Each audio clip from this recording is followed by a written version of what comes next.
कहने, सुनने व करने से एक महत्वपूर्ण प्रक्रिया पूरी होती है, लेकिन केवल कहना या केवल सुनना निश्चित रूप से किसी पूर्णता का प्रतीक नहीं है। केवल कहना प्रतीक है शक्ति का, आदेश का, सत्ता का, और केवल सुनना प्रतीक है गुलामी का, दास्ता का, निर्बलता का। आज की मेरी कविता नारी जाति की दास्तां, गुलामी और अस्तित्वहीन होने की ही कहानी है, जिसे शब्दों में पिरोया है एक महान कवयित्री अमृता प्रीतम ने।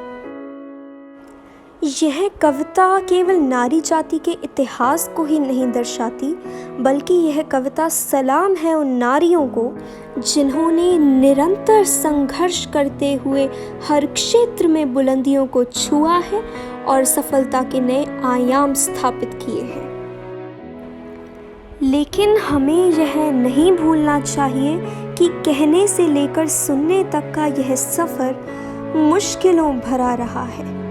तो प्रस्तुत है ये कविता जिसका शीर्षक है वह कहता था, वह सुनती थी।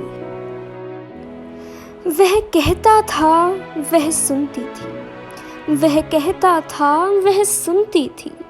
जारी था एक खेल कहने सुनने का। खेल में थी दो पर्चियां, एक में लिखा था कहो, एक में लिखा था सुनो।